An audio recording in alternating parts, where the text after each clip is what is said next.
बहुत ज़माना पहले जब ज़मीन पर बादशाहतों के चर्चे थे, एक ऐसा नबी गुज़रा जिसे अल्लाह ताला ने ऐसी अज़मत बख्शी जो किसी को नसीब ना हुई। उनका नाम था हज़रत सुलेमान अलैहिस्सलाम। वो नबी भी थे और बादशाह भी, लेकिन उनकी बादशाहत आम बादशाहों जैसी नहीं थी। उनके लश्कर में इंसान भी थे, परिंदे भी, जानवर भी और जिन्नात भी। ये सब उनके हुक्म के ताबे थे।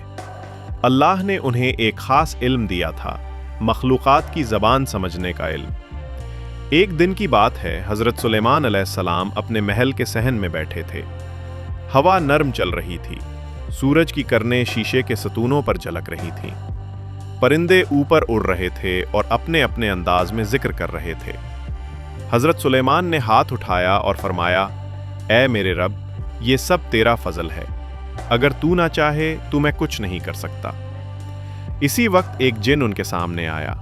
उसका कद बहुत ऊंचा, चेहरा सख्त मगर आवाज में नरमी थी। उसने कहा, ए नबी खुदा, हम आपके हुक्म के मुंतज़िर हैं। फरमाइए, आज क्या खिदमत दरकार है। हज़रत सुलेमान मुस्कुराए और फरमाया, आज हम अल्लाह के नाम पर एक ऐसी इबादतगाह तामीर करेंगे जो ज़मीन पर कभी न देखी गई हो। इसकी बुनियादें ईमान पर होंगी, इसकी छत दुआ पर। जिन्नात खुशी से झूम उठे। वो पहाड़ों की तरफ भागे, बड़े बड़े पत्थर लाए। कुछ ने दरिया में गोते लगाकर सोना निकाला, कुछ ने नकरा ढाला। इंसानों ने उनके साथ काम किया, परिंदे हवा में मवाद उठाकर लाते। हज़रत सुलेमान अलैहिस्सलाम खुद भी काम की निगरानी करते। उनके चेहरे पर सुकून था और उनके दिल में सिर्फ अल्लाह की मोहब्बत। दिन रात मेहनत हुई, कई महीने गुजर गए। आखिरकार एक ऐसी इमारत तैयार हुई जो ज़मीन पर जन्नत की झलक मालूम होती थी। चमकता हुआ संगे मरमर, सुनहरी दरवाजे, शीशे की दीवारें और ऊपर से हवा खुशबू लिए गुजर रही थी। जब इमारत मुकम्मल हुई तो हज़रत सुलेमान अलैहिस्सलाम ने सजदा किया और कहा, अल्हम्दुलिल्लाह, ये अल्लाह का घर है, इंसानों और जिन्नात के सजदों के लिए। लेकिन हज़रत सुलेमान का असल इम्तिहान अभी बाकी था। एक दिन एक नाफरमान जिन आया जिसने गुरूर से कहा, मैं इतना ताकतवर हूं कि पहाड़ों को हिला सकता हूं। क्या आप मुझे रोक सकते हैं, ए नबी खुदा? हज़रत सुलेमान ने खामोशी से ज़मीन की तरफ देखा, फिर फरमाया, ताकत अल्लाह की अमानत है, जो उस पर फ़ख्र करे वो मिट्टी बन जाता है। उन्होंने अपना असा ज़मीन पर मारा और जिन फौरन चीखा, उसके बाजू साकित हो गए। वो गिर पड़ा, लरजने लगा। हज़रत सुलेमान ने फरमाया, जा, अपने गुरूर से तौबा कर, अल्लाह की बड़ाई कबूल कर, वरना तेरा अंजाम सख्त है। जिन ने रोते हुए तौबा की और इताअत कबूल कर ली।